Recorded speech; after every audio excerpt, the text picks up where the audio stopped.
Welcome to EconTalk, coming to you from the Library of Economics and Liberty. I'm your host, Russ Roberts of George Mason University. We'd love to hear from you. If you have any comments or feedback for us here at EconTalk, please send me an email at Roberts, my last name, Roberts, at GMU, that's GMU.edu. You can find more EconTalk at www.econtalk.org, along with readings and links related to this podcast. My guest today is Skip Sauer, professor of economics and chairman of the Department of Economics at Clemson University. We'll be talking about the economics of sports. Skip, it's good to have you on EconTalk. Good to be with you, Russ. Well, the baseball season's underway. The St. Louis Cardinals are in their brand new stadium. Other teams are either planning new stadiums or hoping to have them, and those stadiums often use a great deal of public money. Do you think these stadiums provide any public benefit, given that public financing? Well, I think there's a lot of public benefit to the stadiums.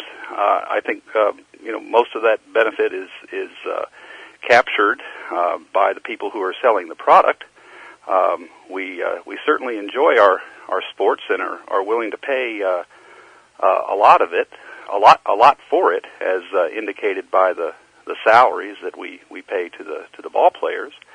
But the question is whether it's really necessary to subsidize the construction of these stadiums, given the tremendous demand that's out there for the sport. And I, like most other people who have looked at the issue, have formed, I think, a carefully studied opinion that the public subsidies just simply aren't necessary. Those who are in favor of those public subsidies, usually the owners, strangely enough, they usually think that a public subsidy is a really good idea. What kind of arguments do they make when they try to justify taxpayers financing those stadiums? The most commonly pursued argument is that the existence of the team in the city brings tremendous economic impact in the form of jobs, income, and so on to the citizens of the polity. Yeah, and they argue, I guess, that when people come to the ballpark, they're going to beforehand they might eat a meal. Some will stay overnight in a hotel. After the game, they're going to go out and have a drink or another meal. So that's part of the claim, right? These dollars have some kind of multiplier effect, right? Sure. Well, I'm a sports fan. I've gone to baseball stadiums, football stadiums, and the like, and I've done all of the above.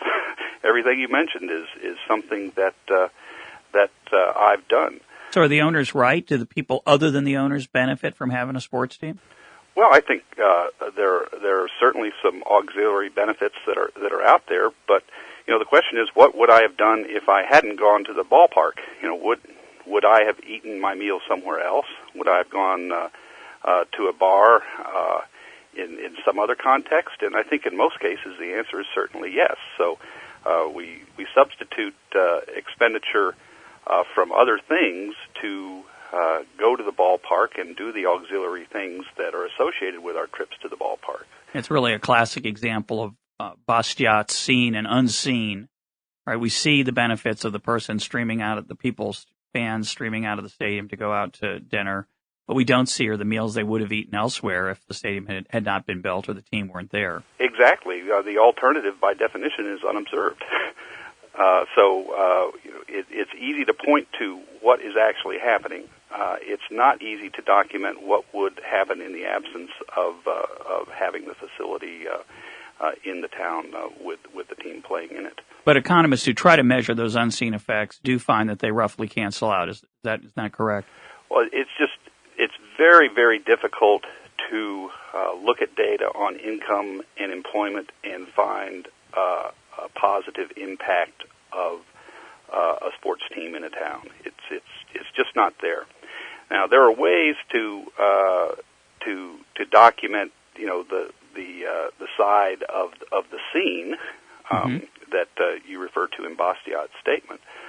If you go out and take surveys of people that in fact show up and come from out of town and spend a little bit of money at the ballpark and the surrounding area, so there when you do that sort of analysis, you do come up with some modest estimate of economic impact if you do it properly. But most of the time, I think it's fair to say that the estimates that are trotted out by the owners in support of receiving a subsidy from the public purse are those studies vastly overstate the case.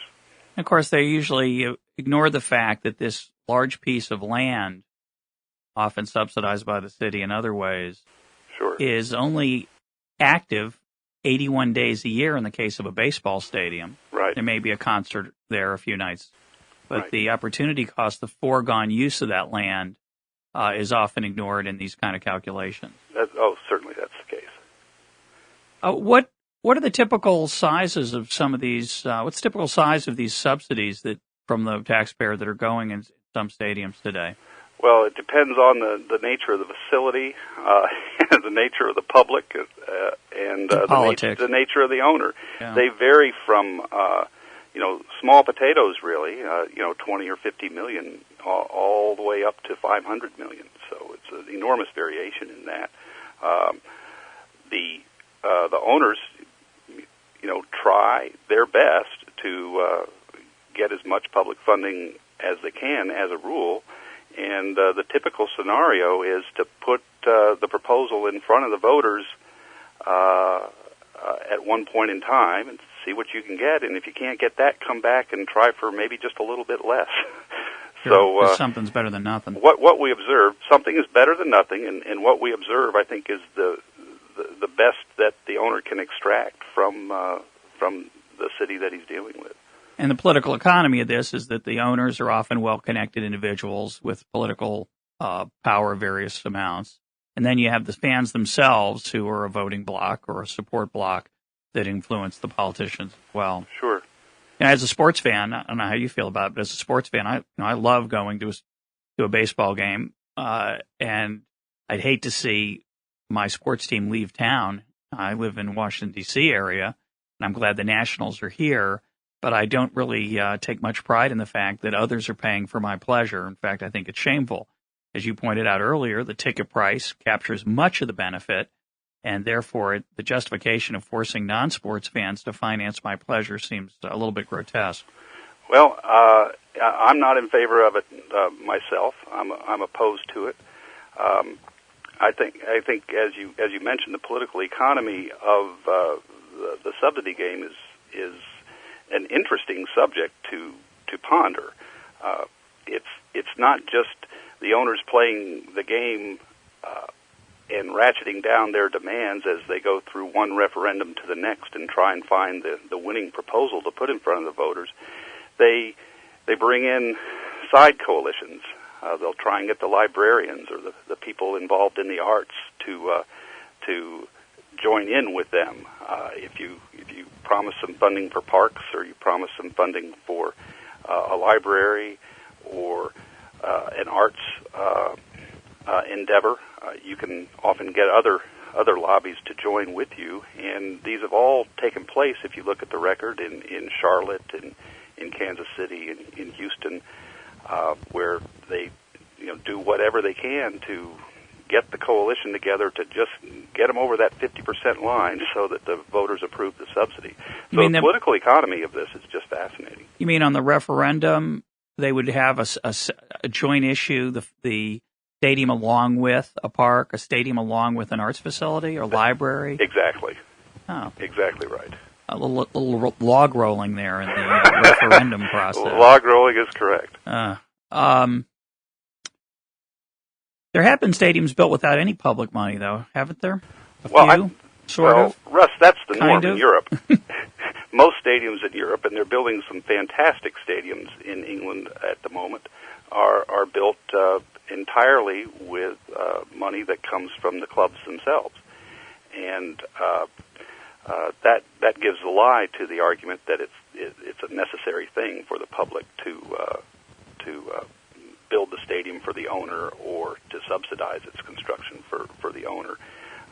Those clubs are less valuable assets than the clubs over here in the United States, but they manage to finance the construction of their brand new, fantastic stadiums somehow with revenues realized by their operations and not from the public purse.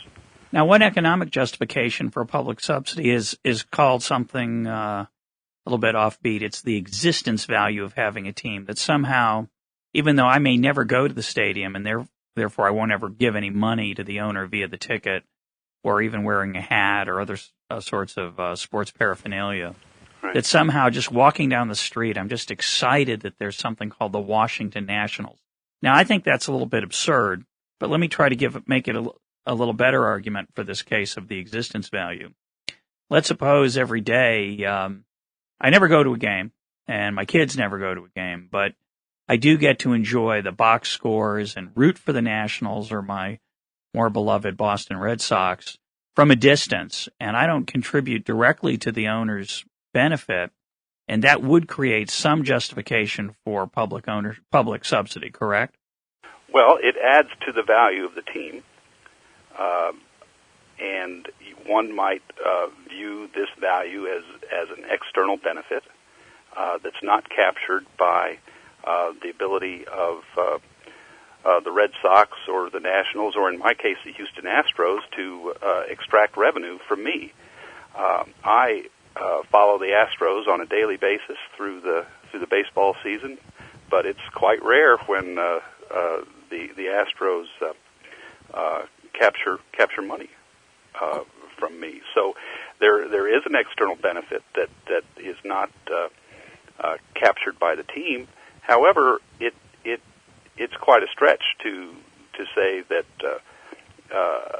a bricklayer in Houston, Texas, who happens to be a football fan, should be taxed to support my benefits as being an Astros fan in Clemson, South Carolina. Yeah, it doesn't connect very well. Seems a bit vulgar. Certainly agree with you, and I think we sometimes ignore how externalities can get captured, those external benefits. So, for example, when my son reads the Washington Nationals box score in the Washington Post is able to capture some of that interest indirectly through advertising revenue and other means. So I agree. The moral issue is certainly very, very powerful. Let's move on to a different topic.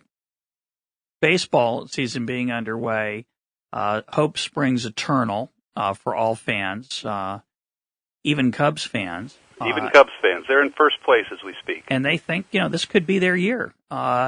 And even Kansas City Royals fans think it may be their year. But baseball is different from other sports, particularly football. Football revenue is shared much more equally, and the playing field is more equal in that sense.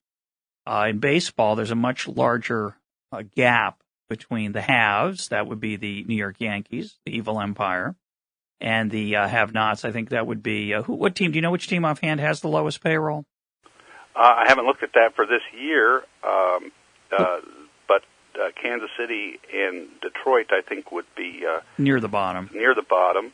Then you have in recent history the Oakland A's, who have been near the bottom, but actually have been somewhat successful. But the teams near the bottom they could spend more. They have a little bit of a disadvantage, though, compared to the Yankees, which is that the Yankees have that lovely New York metropolitan area, not right. quite to themselves. They share it with the Mets, but right. It's an enormous area divided between two enormous fan bases. Correct. Whereas Kansas City is much smaller.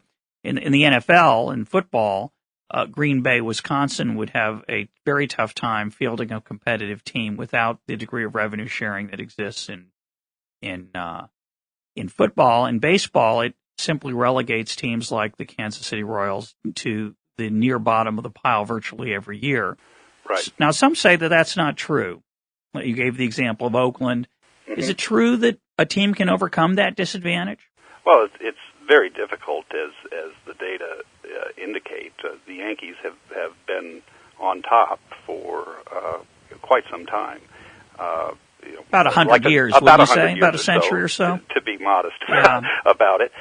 Feel sorry for them. They haven't won a World Series in this century, but they quite do a have, drought. Yeah, they do have 26 to go with their. Right. I define century as 2001 forward for those who think at home. Sure. So the odds are stacked against the smaller market clubs in a league like Major League Baseball, which has limited revenue sharing.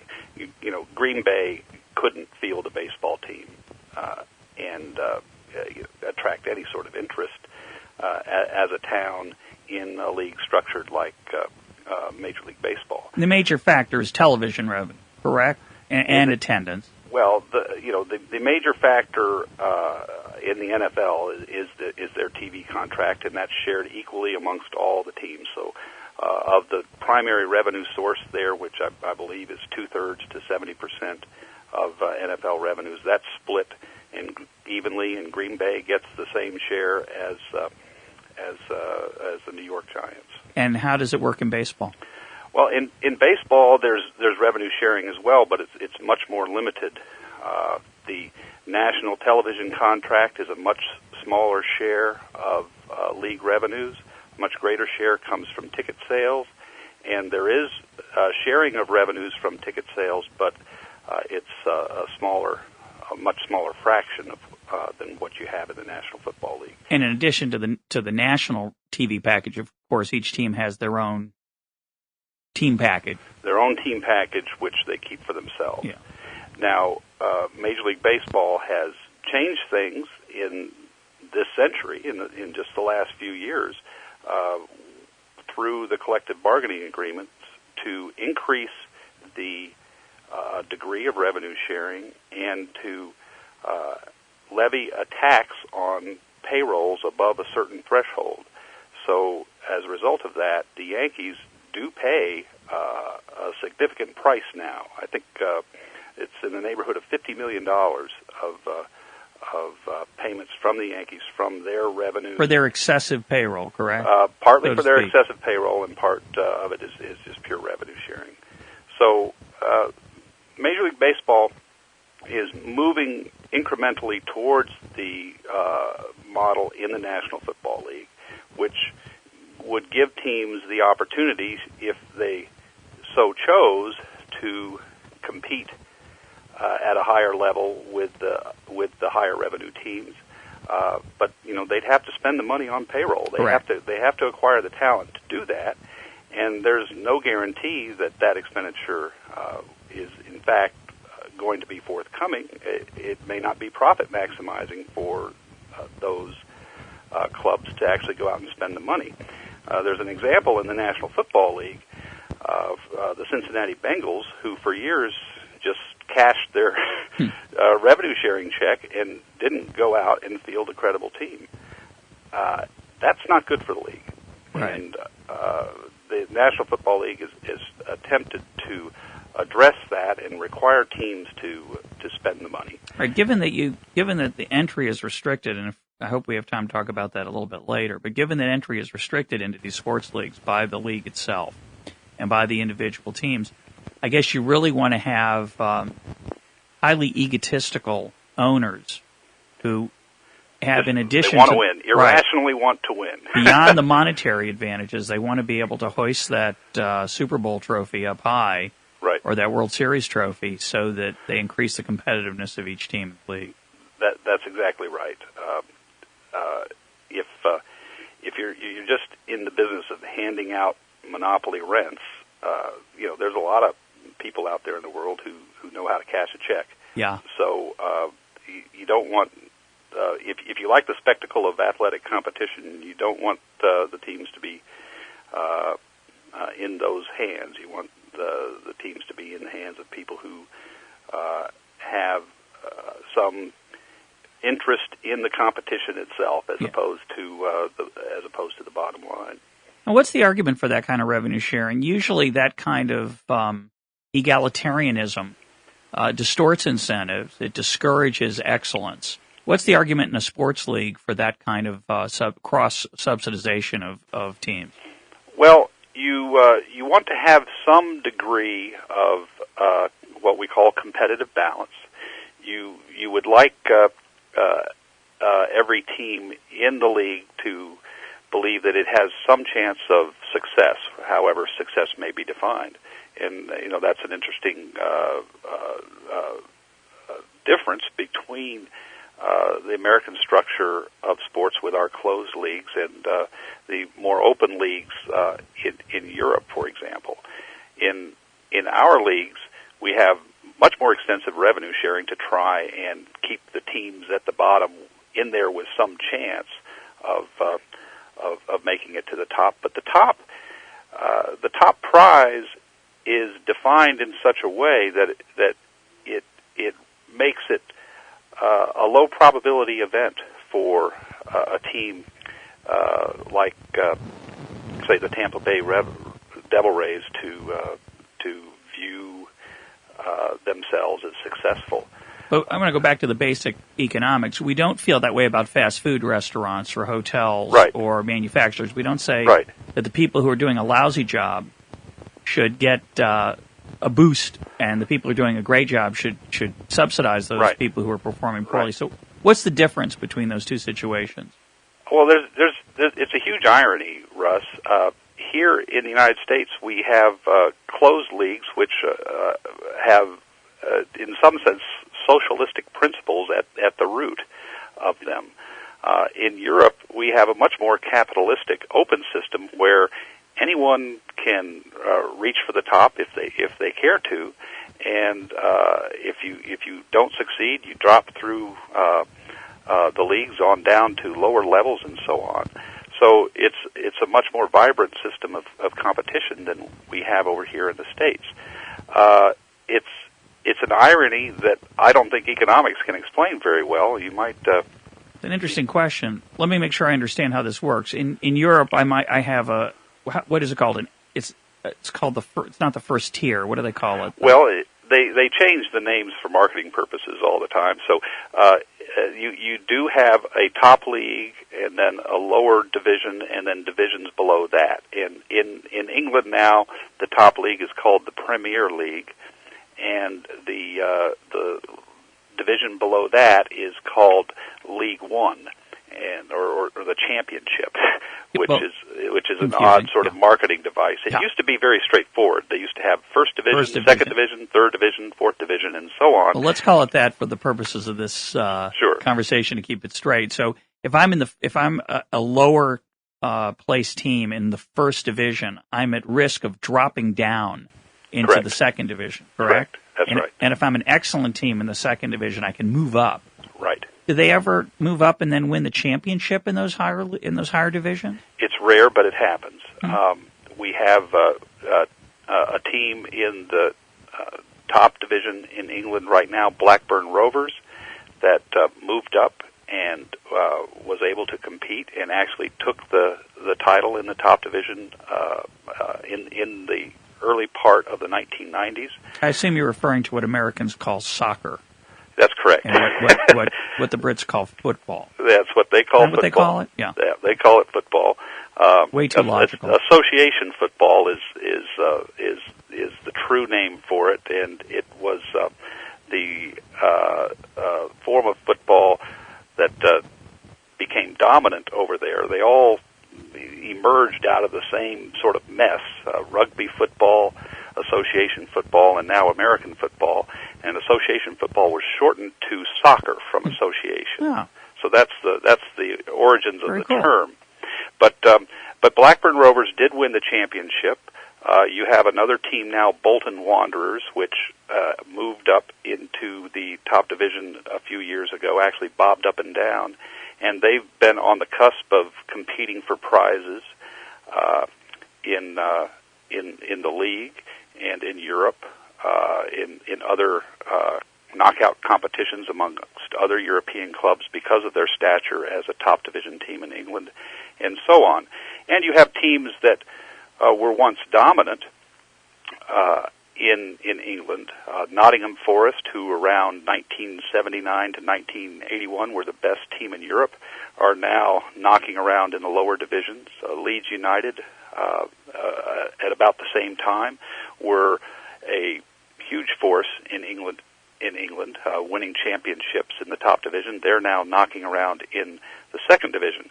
So there's a fluid nature to the competition that you have, where anyone who wants to manage a club and try and improve it can go all the way to the top, and if they don't pay much attention, they could drop all the way to the bottom. It is surprisingly meritocratic, given the more of a meritocracy than we might expect, given what's going on in France these days with the riots over the possibility of being able to fire a younger worker. So basically, what happens in the sports leagues is that in the football is in England is that, so it's England, not France, but in England, the worst teams get fired, get pushed down into the second tier. Does France have that, by the way? Yes. Do you know? Yes, France has the same system. Interesting. American sports are the anomaly here.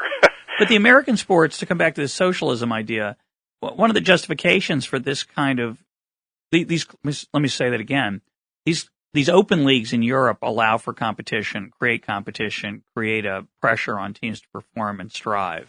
Yes. But in America, the revenue sharing is supposed to accomplish that.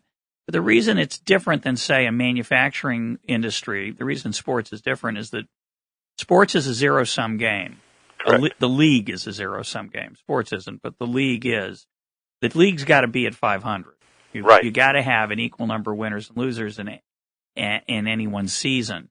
So the argument here, I think, is that by cross-subsidizing, you encourage this competitiveness that would be difficult to create in other ways. The open league is one way to do it. Correct. But unlike, say, manufacturing or fast food or haircuts or financial services, if a company does a bad job, it goes out of business, a new company can spring up and compete, and that profit and loss system is what spurs competition.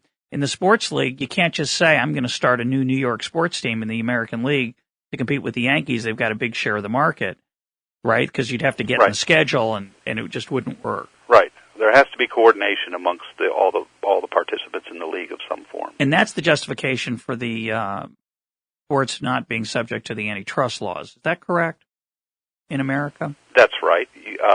There has to be coordination. Some form of joint coordination between the competitors is required, and of course the question is, what degree of joint coordination among those actors is, in some sense, the right amount. Now, that being absolved or not having the antitrust clause apply to you seems to me, I'd love to hear your thoughts on this, seems to be a club or hammer that Congress and others hold over sports leagues and owners when they don't like the way they're behaving. We have a little dust-up going on here in the D.C. area. The Baltimore Orioles used to have most of the D.C. market in baseball. The owner, Peter Angelos, dutifully pursuing his self-interest, tried to keep out a Washington baseball team. Right. He's now failed. Right. But as part of that deal, he was given this bizarre control over the television revenues of the Washington Nationals baseball team. Can you tell us a little bit about that? Well, let's back up a little bit. Every team in Major League Baseball has some degree of territorial rights or territorial integrity, and the ability of the league to do that is granted by the antitrust exemption. So there's just no antitrust scrutiny over whether Baltimore has rights to exclude other teams from playing in Baltimore. Then where you get into the gray areas, both within the league and outside, is whether Peter Angelos, as the owner of Baltimore, has the right to keep someone in a neighboring city, such as Washington, D.C., from competing with him for viewers and people who will attend the games. And so there was tremendous wrangling when the Expos franchise was relocated to the District of Columbia, and Angelos extracted a lot of concessions from Major League Baseball by threatening to hold up the transaction. And so we still see now that the move is more or less complete, we still see that same fight being undertaken in the distribution of the product over cable television. So that's what we're looking at the moment. And do you know what his control of those revenues are? He's got something like 2/3 or 70%, I think, of the Washington baseball team's revenues go to him, and he's limiting how much people have access to those games. I think he has 90% of the revenues that are associated with the network which carries the Orioles and the Nationals games. So 90% goes to the Orioles, which is kind of an odd proportion, you would think, but yes.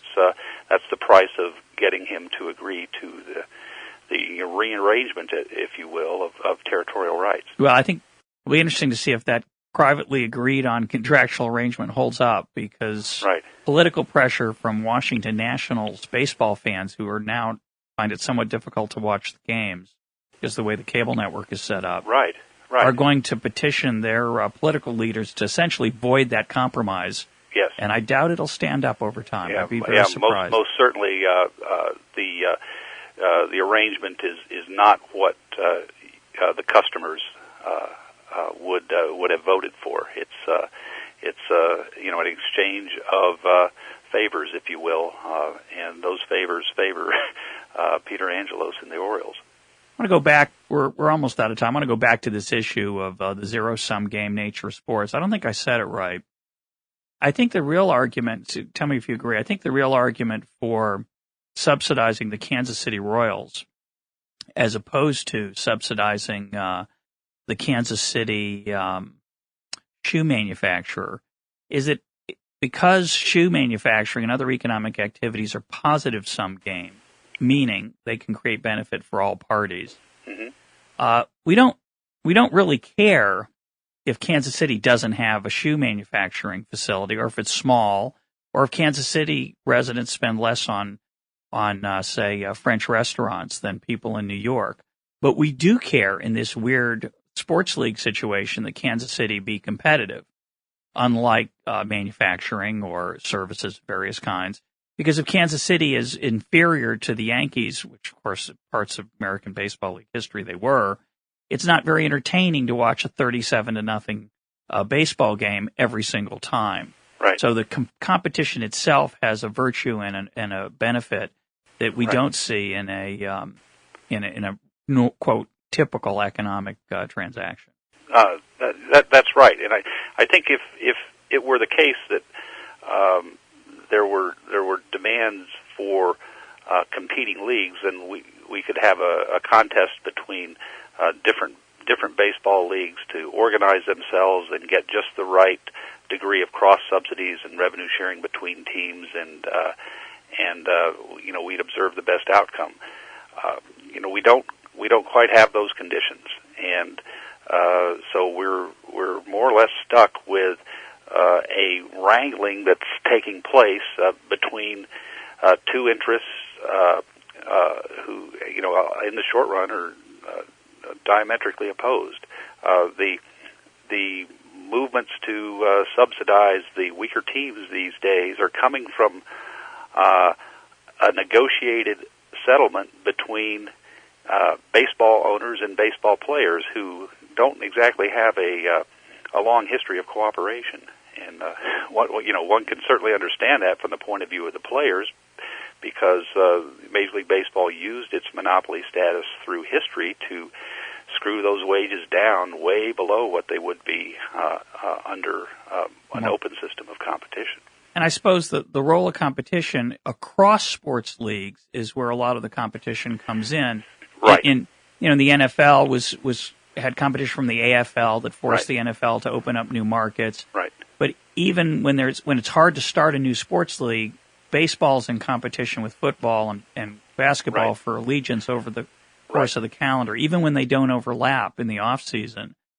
And so it's a strange thing. Here are these guys, as you say, this weird bargaining process is creating the structure of the league and changing the incentives and rules of the game literally to create a better or worse product. Right. That's not an ideal way, a kind of hierarchical top-down pattern's not an ideal way to create value, but it's hard to do it otherwise because it's hard to spontaneously create those leagues.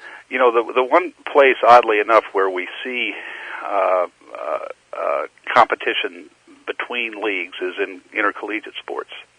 You have the Big East and the Atlantic Coast Conference and the Big Ten all competing with each other simultaneously. You know, that competition suggests that, you know, maybe the monolithic league structure that we have in professional sports is not the necessity that we think it is. Of course, those colleges restrain their competitive urges through other means to make time. Sure that the profits accrue to the colleges rather than the players. That's right. Yes, yeah, quite so. But it is awfully competitive. It is intensely competitive, both between teams in the same conference and between teams in different conferences. So you know, it may be fanciful to think that competition between leagues in the same sport could emerge in North American sport, but you know, it does happen to a degree in college sports, and the results are favorable. You know, if you look at the revenues that are realized, for example, in the Bowl Championship Series, when you know, we essentially have a sort of limited tournament among the survivors of the competition amongst the different leagues in football, and also in the NCAA basketball tournament, which is just a huge moneymaker for the NCAA on the same basis. It's been a glorious basketball season for George Mason University. Yes, indeed. Wonderful publicity, great recognition for George Mason the man, which right. I'm very happy about. But I would say that as effective as that NCAA basketball competition is in raising money and fan interest, I worry about its impact on this other thing that universities sometimes are involved with called education. Right. I don't know why it somehow is put in the back seat often. You know, we mentioned earlier the effect on the athletes, a right. little bit bizarre, but just on the students, I'm not right. sure it's always ideal. Oh, it's not always ideal. There are clearly cost and benefits associated with the activity. You know, the benefits are obvious in George Mason's case, and I think that's what colleges and universities are in this for. They want to get on the national stage in some way, and it's easier to get on the national stage through athletic competition than it is through your law school. So, you know, if you go out there and play the games and you work hard, you get a chance, and you just might be able to raise the flag of the school through athletic competition, and I think that's one of the main driving factors which have colleges and universities pursuing that. And that's how it starts. That's an okay part of it, I think. I worry about once it gets going, the temptation to subsidize sports at the expense of other parts of the school, because the fans and the alumni like it, is very tempting. Oh, they absolutely love it, and the question is always who is in the driver's seat. You know, up there at the top, with the president making decisions about how the organization is going to be run and attempting to attract resources, he's always going to have an ear open to where the money comes from, and your athletic boosters oftentimes have the president's ear. So you need to be careful, and not all schools are able to manage that trade-off very effectively. So it is a problem, and as I said before, you know, I think there are big costs and but also big benefits associated with athletic competition at the intercollegiate level. Well, on that cautionary note, we're out of time. Skip, I want to thank you for joining us today. I've been talking with Skip Sauer, professor of economics at Clemson University, and he co-authors the weblog thesportseconomist.com. That information and other links and other readings can be found at our homepage, www.EconTalk, EconTalk.org. Thank you very much. Thank you, Russ. It's been a great pleasure.